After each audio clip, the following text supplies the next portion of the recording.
Hi అండి. ఈరోజు వసంత పంచమి. కాబట్టి వసంత పంచమి గురించి తెలుసుకోవడానికి ప్రయత్నిద్దామా? మాఘశుద్ధ పంచమిని సరస్వతీ జయంతిగా ఆరాధించడం అనేది మనకు పురాణాలలోనూ ఇతర శాస్త్రాలలోనూ కనబడుతున్నటువంటి అంశం.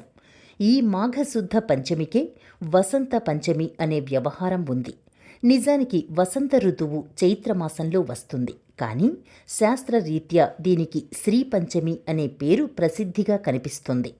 ఈ రోజున సరస్వతీదేవి ఆవిర్భావ దినంగా దేవీ భాగవతం, బ్రహ్మ వైవర్త పురాణం ప్రస్తావిస్తున్న అంశాలు. పరమ పురుషుని యొక్క వదనం నుంచి సరస్వతీదేవి ఆవిర్భవించింది అని కథ. ఇందులో ఉన్న సంకేతార్థం ఏమిటంటే, ఈ జగతి అంతటికీ కారణమైనటువంటి పరమేశ్వరుడు, విరాట్ పురుషుడు, ఆయన యొక్క వాక్కు, బుద్ధి, జ్ఞానము, ఈ మూడింటి యొక్క స్వరూపమే సరస్వతి. మనం కూడా ఏదైనా పని చెయ్యాలంటే మన నుంచి రకరకాల శక్తులు వ్యక్తమవుతూ ఉంటాయి. ఒక పని చెయ్యడానికి మన యొక్క వాక్కు, బుద్ధి, జ్ఞానము ఎలా కావాలో, ఈ విశాలమైన విశ్వమనేటువంటి దీని యొక్క సృష్టి స్థితి లయలు చెయ్యడానికి పరమేశ్వరుడికి కూడా ఒక జ్ఞానము, ఒక వాక్కు, ఒక బుద్ధి ఉంది. ఆయన యొక్క బుద్ధి, జ్ఞానము ఏదైతే ఉందో ఆ శక్తిని మనం సరస్వతి అని ఉపాసన చేస్తున్నాం.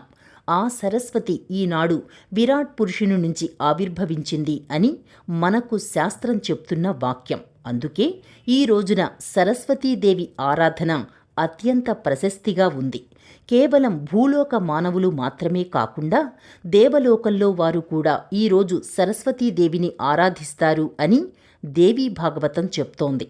అందుకు ఈ రోజున విద్యార్థులు, పెద్దవారు అందరూ కూడా అమ్మవారిని వివిధ విధాలుగా పూజించాలి అని శాస్త్రం చెబుతున్న విషయం.